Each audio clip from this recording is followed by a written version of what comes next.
आज जिस विषय में मैं आप लोगों से बात करना चाह रही हूँ, उस विषय में जनरली हम लोग बहुत कम चर्चा करते हैं और शायद काफ़ी लोग इसको पसंद भी नहीं करते। लेकिन ये बहुत ही एक इम्पोर्टेंट विषय है, तो इसीलिए मैंने सोचा कि मैं इस पे वीडियो बनाऊँ। तो मेरा जो टॉपिक है वो ये है, उसका नाम जो मैंने दिया है, death the real truth. Death the real truth. आप इसके एक टॉपिक से ही, इसके शीर्षक से ही समझ गए होंगे कि यही एक रियलिटी है। हम इस फिजिकल वर्ल्ड में आ तो गए हैं और यहाँ की ग्लैमर में, यहाँ की चकाचौंध में हम अपने आप को ढाल लेते हैं। जिस चरित्र के साथ आते हैं उस चरित्र के साथ एकदम चिपक जाते हैं और उस कैरेक्टर को ऐसे होल्ड करके रखते हैं, छोड़ने में हमें बहुत तकलीफ होती है। तो ये बहुत ही जो बचपन का मेरा प्रश्न रहता था मेरे दिमाग में, कि मैंने अपने बचपन से लेके आज तक देखा, कितने नए जन्म देखे मैंने, कि मेरे रिलेशन में कितने नए-नए बेबीज़ हुए और कितने लोग पूरे भी हुए। तो मैं यही सोचती थी बचपन से, ये कहाँ चले गए और ये कहाँ से आए? आए और गए। तो ये मैंने कि ईश्वर कैसे ये बैलेंस करता है? तो ये प्रश्न रहता था हमेशा दिमाग में।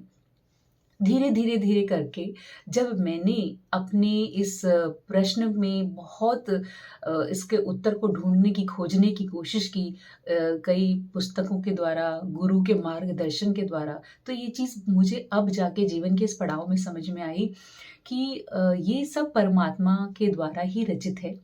परमात्मा ही हमें यहाँ भेजते हैं और हम अंत में जब अपना कार्य पूरा कर लेते हैं, तो हम परमात्मा में ही विलीन हो जाते हैं। तो ये आने और जो जाने की प्रक्रिया के बीच का जो काल होता है, यही हमारा जीवन काल है और यह प्रक्रिया भी हम स्वयं ही निर्धारित करके आते हैं, जिसको हम नहीं समझ सकते। इसको समझने के लिए हमें बहुत ही इसके जड़ में जाना पड़ता है। तो जब एक सोल, जब एक आत्मा इस धरती पर जन्म लेने का सोचती है, तो वह स्वयं चुन के आती है कि मुझे कौन से माँ-बाप चाहिए और मेरे जो जीवन में किस तरह की सिचुएशन रहनी चाहिए और मुझे किस तरह की प्रॉब्लम्स को फेस करना है, ये सब तय होके आता है। और ये सब तय करने वाला कोई और नहीं, ये स्वयं हम हैं। हम इसको निर्धारित करते हैं कि किस समय में मेरे को किस तरह के चैलेंज को ओवरकम करना है। और ये चैलेंज हम इसलिए लिखवा के आते हैं क्योंकि हमें अपनी सोल ग्रोथ करनी होती है एक्चुअली में। क्योंकि आत्मा तो अमर है, आत्मा कभी नहीं मरती। ये शरीर जो हम धारण करते हैं, ये उत्पन्न भी होता है और विलीन भी होता है। लेकिन जो आत्मा है, वो एक यात्रा संपन्न करके दूसरी यात्रा के लिए तैयार हो जाती है।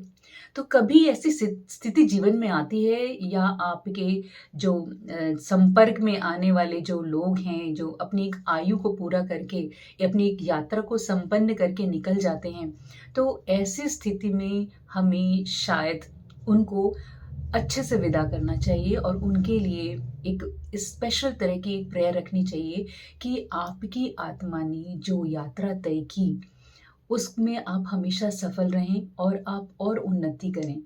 और इस प्रार्थना के साथ हमें उन्हें विदाई देनी चाहिए और उनको अपनी तरफ आकर्षित नहीं करना चाहिए विलाप करके, और किसी तरह की तकलीफ़ उनको हमें नहीं देनी चाहिए।